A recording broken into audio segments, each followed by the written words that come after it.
Now, the indigenous people of Biafra has asked Southeast residents to ignore any declaration of sit at home on October 21 and 22, insisting that the order did not emanate from the group. This comes after a video and voice note circulated on social media for over 2 weeks, warning residents of the Southeast to remain indoors on October 21st and 22nd, declaring a sit at home order. Residents were also threatened to be dealt with should they fail to comply with the directive. The development, however, generated panic and chaos, leaving the streets, markets, and schools of major areas in the region deserted as we speak. Chinwe Ogele is still in Umuahia on standby to give us more details. Good afternoon, Chinwe. Good afternoon.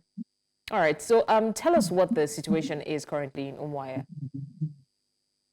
Well, it's that of uncertainty because a lot of people are indoors.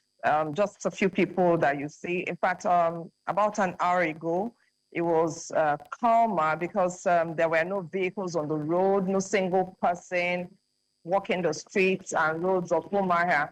So I think this situation is caused by fear because people do not know what to expect. They didn't know what to believe anymore. So that viral video that sent out warnings there did a lot of damage by, instilling fear in the minds of the people. So that has caused the sit-at-home that we are experiencing today. Probably by tomorrow, it may subside. But today, this is what we have at this time.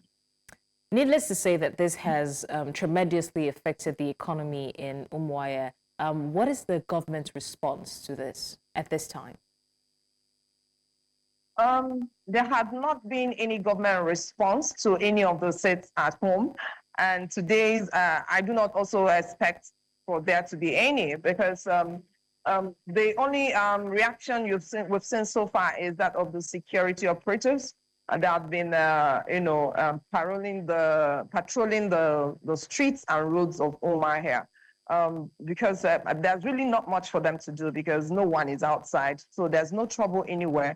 So they wouldn't have lots of work to do because schools are closed, markets are not functional, business areas, whether private or public offices are not operational. So, but generally, there's not been any response by the government so far. Probably the government must have given directives to the security operators to ensure that there's no breakdown of law and order anywhere. That is the reason why we see. But whether in terms of statements or telling people to go out or do anything, no, none has come from the government. All right, thank you so much, Chinwe Ogele, for bringing us the updates from Umuahia, the state capital. Thank you.